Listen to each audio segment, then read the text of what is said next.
Well, howdy. Well, now, ain't that handy? That, Pa? Way the road takes a bend in here, runs right by the front door.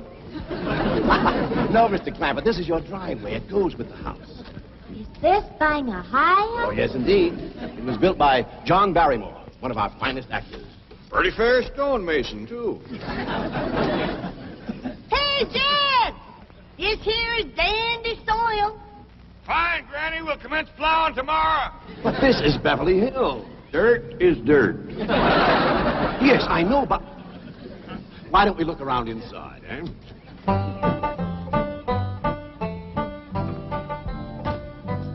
Well, here we are. I hope you're going to like this place I picked out for you. It may be a trifle larger than what you're used to, but I feel a man with $25 million in my bank should live in a manner that... Come in, this is your home.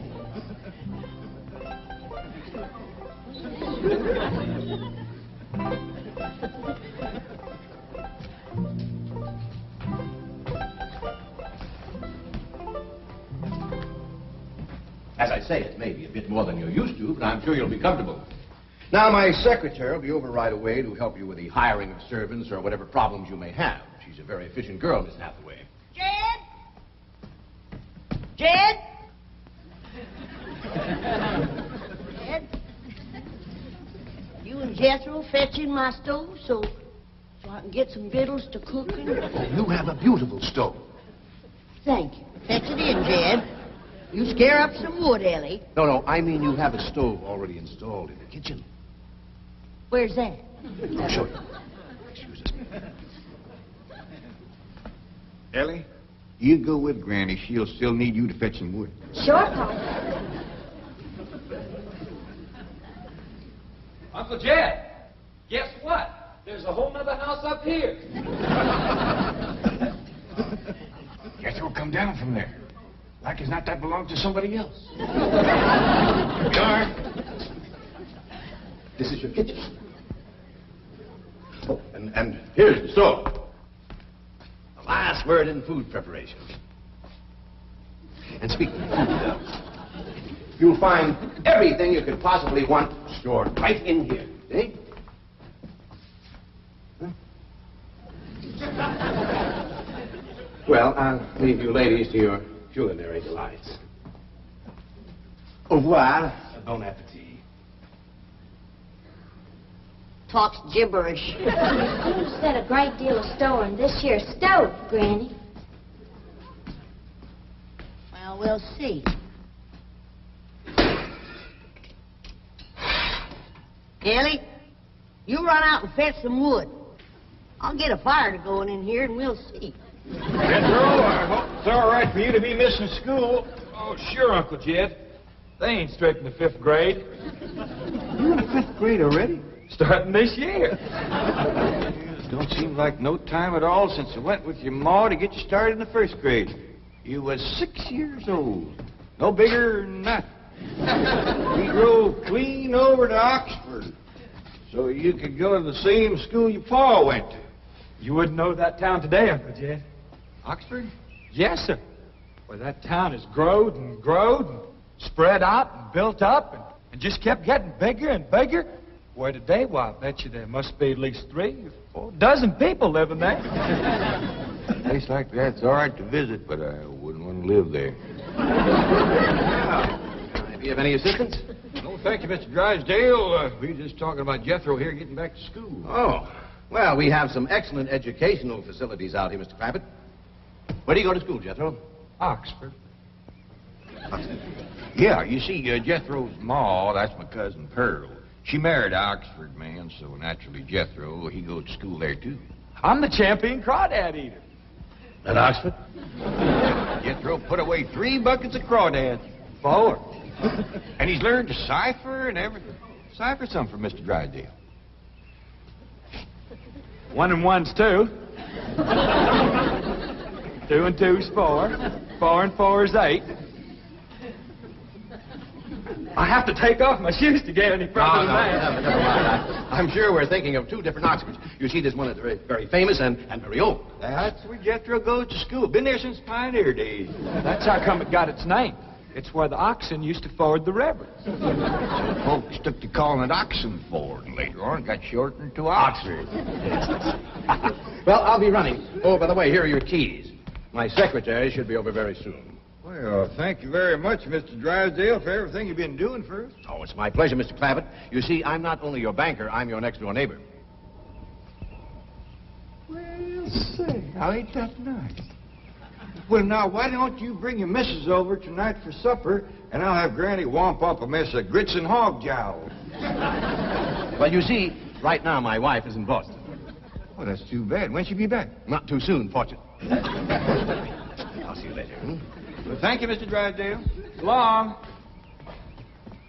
Uncle Jed, you reckon one of these days I can have me a little bitty old taste of Granny's moonshine? Now, Jethro, you know the family rule about Granny's moonshine? You get your first taste on your wedding day and not before. Well, Uncle Jed, that might be an awful long time. I ain't even got me no sweetheart. How come? Why, back home, every time I get me a girl, one of them there big fellas would take her right away from me. Maybe out here in Beverly Hills. Paul, could I please have the axe? I gotta split some wood for Granny. Betcha, Jethro. Ain't this place got a wood pile? Not that I can find, but I found a whole row of black old dead tree trunks, pretty near as high as this height. Is it kind of big for you to tackle? Well, shucks, no, Paul. They're only this big around, and all trimmed and topped and strung together with the black rope, so as no matter which one you cut, the others keep it from falling. Somebody had a right smart idea there. Just the same, I think I'd rather have Jethro do the cutting. Oh, Paul, let me. Ah, cutting trees and chopping logs ain't no work for a girl. I'm just as strong as Jethro. You ain't neither. I am so. You ain't neither. I am so, too. You want to wrestle? Darn too. Now, here. That ain't no fair fight. Somebody's gonna get hurt. Now, yeah, you see, you're getting too rough. Jethro. A person can get crippled from a hold like that. Get up from there. I can't, Uncle Jed. You turn him loose and get up from there before I take the strap to the boot. Now, here, you get out there and chop down one of them tree trunks and saw Granny some nice logs. Yes, sir, Uncle Jed. Could have whooped you if you hadn't tripped me. Okay? Come back here and sit down. I want to talk to you. Whooped him fair and square, and I'll do it again. You won't. That's what I want to talk to you about. Ellie Mae, you're getting too big to wrestle with boys. I ain't as big as Jethro. Big that way, I mean, growed up. You're a young lady now. You gotta start minding your manners and fixing yourself up real nice and wearing dresses. Paul, folks would call me a sissy. It ain't sissy for girls to act like girls. You see, Ellie, I raised you like a boy, and I was wrong to do it. I reckon every man liked to have a son, and you was my only young'un. And when your ma passed away, I just decided to turn you into a boy. By the time Granny come to help out, you was too wild to tame. By thunder, you could outrun, out-climb, out-fight, and out-shoot every boy in them hills. Still can, Paul. Yeah, but it ain't fitting. It ain't right for folks to go against nature. Now look at old Duke. Reckon we could turn him into a cat? Of course not. That's right. Because nature made him into a dog. It's the same way nature made you into a girl. Here lately, she's getting more and more positive about it. You mean my ears is grown? No, nothing like that. You're pretty. Oh, Paul. I know you don't like it when I say that, but you like it when the young fellas around here come in saying it, and they will. Only they'll probably be using words, fancy words I won't even understand. But Ellie Mae, ain't nobody can ever tell you how pretty you really are except me. You're the living picture of your mom.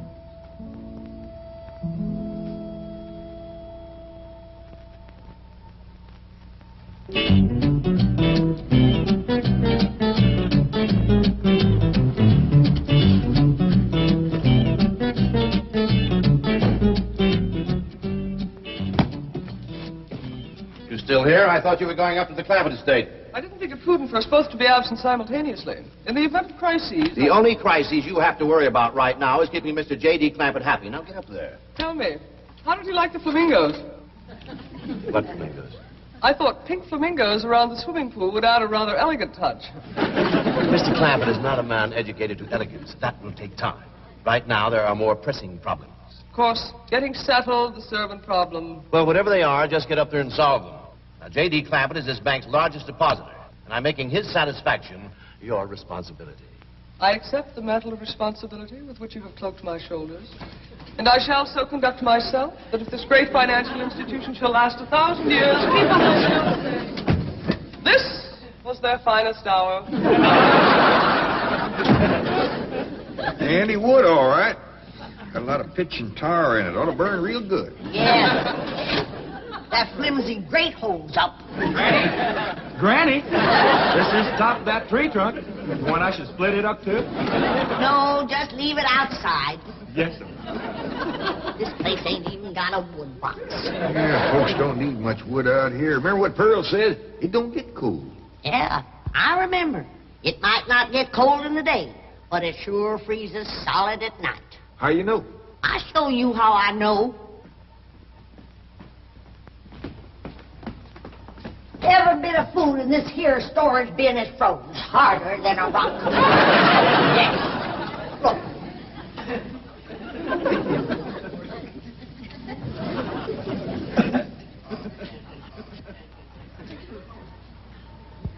Mighty thin-skinned hog.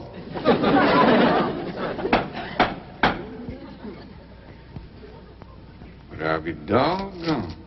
Take me 2 days to thaw out that ham before I can ever cook it.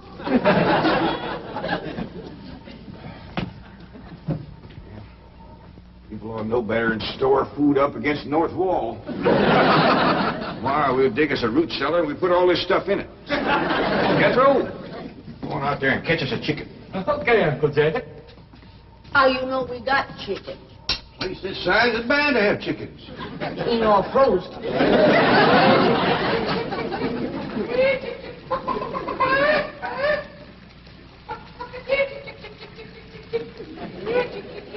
Chick, chick, chick, chick, chick, chick, chick.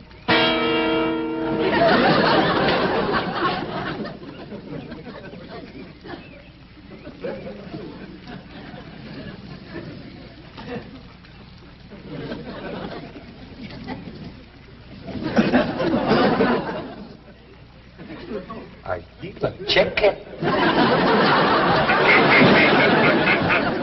Here's that bucket. You want it? You take it, Ellie. See if you can find a creek. I gotta have some water. You know a pump on this place? It ain't even got a well. Uncle Jed, Uncle Jed. Yeah, boy. Did you find a chicken? I found something. I ain't sure if it's a chicken, a goose, a duck, or what. Where is it? I couldn't catch it. That thing can outrun a jackrabbit. There ain't no goose or duck. Must be a chicken. If it is, Ma was right about things growing bigger out here. That thing was this high. A chicken? Ah, Jethro. Honest, it's got legs this long. Divvy's on the drumstick. Drumstick ain't much. Whoever gets that neck is eating from now on. It commences here and runs plumb up to here. You ain't forgot what I said about Granny's jug of liquor. I ain't been to Granny's jug. You have your in first. Honest, cross my heart. Where'd you see this chicken? Down by the cement pond. Cement pond. Uncle Jed, that pond is the fanciest thing you ever did see. Why, they are steps. So's the cattle can walk right down into it and get a drink. And up at one end, there's a lady standing there made out of rock. And she's a-pouring water out of a jar right into that cement pond. Oh. Well, that's how come that big old pink chicken to get away from me. Flew right over the top of that there rock lady, landed in that pond, and swam like an otter. Just flapping them big old pink wings and hollered. What color did you say that chicken was? It's pink. Ain't I told you that stuff would stunt your growth? Miss Granny, I didn't touch a drop. You and me is going to the woodshed. Jethro, you swear to be telling the truth? So help me, Jefferson Davis. You take your hat off when you speak of the president. He ain't president no more. I'll have no Yankee talk in my kitchen. Now, Jethro, you and me is going back out there and corner that chicken. Granny, you get your fire to going. Ellie Mae, you sweep up out front and keep your eyes open for that Miss Hathaway. I'm counting on her to take you in hand and get you in the right kind of clothes. Come on. Chicken.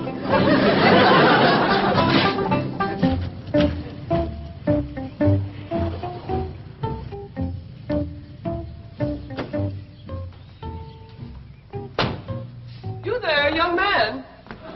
I ain't a young man, but I sure do thank you for thinking so. Good heavens, you're a girl. Yeah.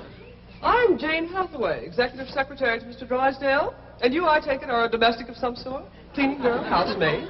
Just what are your duties with Mr. Clampett? Well, he sent me out here to sweep up. But he said you'd take me in hand and get me in the right kind of clothes and everything. Indeed, I shall. We have a complete servant's wardrobe from chef to chauffeur. Come with me.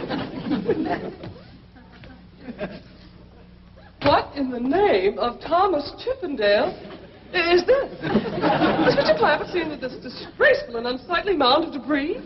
Oh, yes, ma'am. This is all his. Oh, what charming antiques. Just like you said, Jethro. Rock lady pouring water into a cement pond. Yes, sir. And over there's where I seen that great big pink chicken. Only thing is, it don't sound like a chicken. It makes a kind of hollering noise.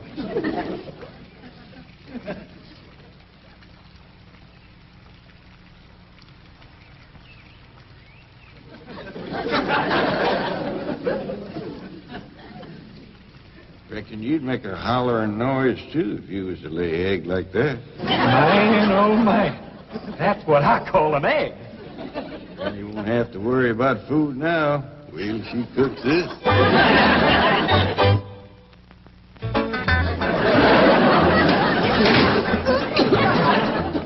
That flame city stove don't draw worth nothing. Granny, look at this egg. What's all the smoke? Stove don't work. Probably just a stuffed-up flue. Ain't got a flue. Ain't even got a stovepipe. Well, I'll get the shovel and a hoe and rake it out of there. Here, you keep this egg.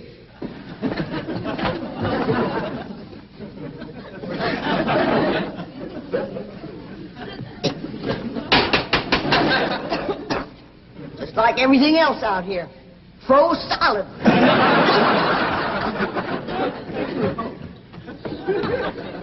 Really, my dear, you look quite charming. Well, I feel like a dead blamed fool. Oh. Just a moment. Get something, I'll be right back. Oh, that was my Pa. I take it he's a gardener. Oh, yes, ma'am. Pa just can't wait to commence gardening.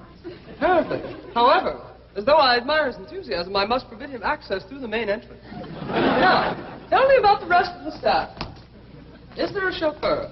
A what? Someone who does the driving. Oh, yes, ma'am. That's Jethro.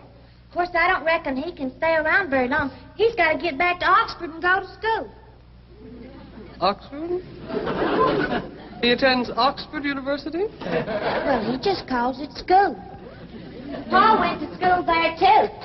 Oh, yes. Old school time. Great pride, those Oxford men. Sorry I couldn't stop before. Granny was having trouble in the kitchen. Pa, do I have to wear this here stuff that Miss Hathaway... No, there can be no appeal from Mr. Clampett's orders. Thank you, ma'am. Glad to see you taking the firm hand. Ellie Mae, that's right pretty. Makes you look taller. She's got me walking on pegs. We'll run in and show Granny. And get rid of those old clothes, dear. Granny, I presume, is the cook. Yes, ma'am, but she ain't too happy about it right now. I shall deal with her directly. Now, let's see. Maid, gardener, cook, chauffeur. Oh, I understand Jethro is an Oxford man. You bet he is. I'm quite anxious to meet him. Don't blame you. Fine-looking young feller. Single, too. And he's on the lookout for a girl. I am only interested in the intellectual rapport which I would naturally have with an Oxford man. I presume he went to Eton as a boy. If I know Jethro, he went to Eton the minute he was born. Yes, of course. I suppose his father matriculated him. I kind of think maybe it was his ma. Oh, well, no matter. At any rate, he's an eating man. That he is. Matter of fact, Jethro won the eating championship. Oh, marvelous. What was he champion of? Eating. Yes, I know. But what was it? Cricket? Oh, no, it was crawdad. I don't think even Jethro would eat crickets. I was referring to the game of Gillian, Gillian, where's the axe? I bet you, Granny, you talk to Miss Hathaway. And just why does Cook need an axe? I've hit this with everything I could lay a hand to. I even whomped it with an iron skillet. You are supposed to hit it with a croquet mallet. All right, where is it? I don't think I'll tell you. There is a time for work and a time for play. Now then, what are we cooking for Mr. Clampett? Well, I don't know what you're cooking him, but if he wants any victuals from me, somebody better shoot a possum. Possum? You got a better idea? But of course, a nice big fluffy souffle. All right. You shoot it and you skin it. You don't even know what a souffle is. What kind of a cook are you? I'm a cook with a stove that don't draw, food that throws solid, chickens that can't be caught, eggs that can't be broke, and a smart alecky city woman telling me my business. That's what kind of a cook I am. Mind your tongue, little woman. I can have your job. You sure can, and the sooner the better. Jethro's coming, and just wait till you see what he's got. Thank heaven. Now I can have an intelligent conversation. Look, Granny, I caught that big chicken. I hope it ain't as tough as its egg. That is a flamingo. Oh, no, ma'am. That's my nephew, Jethro. Jethro, say hello to Miss Hathaway. Howdy, ma'am. That's the big dangest chicken you ever did see. You go to school at Oxford? Yes, ma'am. I'm in the 5th grade. Stop bragging and wring that chicken's neck. Ellie Mae! No, stop, you Beverly. Don't harm one feather of that beautiful bird. I've taken just about as much as I'm going to take from you. Yeah, Granny. Ellie, you get the fire going under the big kettle outdoors. Young lady, where is your maid's uniform? I ain't going away. Oh, yes, you are. No, I ain't. Oh, yes, you are, if I must subdue you forcefully. I wouldn't try that. Don't! Tried to tell you. I'll set on her, Ellie. You get the fire to go. Now, here, Granny. Come on, let her up. Get off of her. You are discharged! All of you! That! Fired! I am the most incompetent, insubordinate, belligerent group of domestics it has ever been my misfortune. Hathaway! Ah, Chief! You're just in time to help me take disciplinary action. You're fired. I've already told them. Not them, you. These people are the Clampetts. Clampett? Yes, that's right. Now go back to the office and pick up your severance pay. You are through. Now, Mr. Drysdale, hold on a spell. I reckon there's been a kind of a misunderstanding. But this little lady's been a right big help to us. Why, she fit in just like one of the family. Matter of fact, her and me is going out hunting. Ain't that right, Miss Hathaway? Yes, indeed. Yeah. Jethro, you can take that pink chicken back out to the cement pond. We're going out and shoot us a nice big fluffy souffle.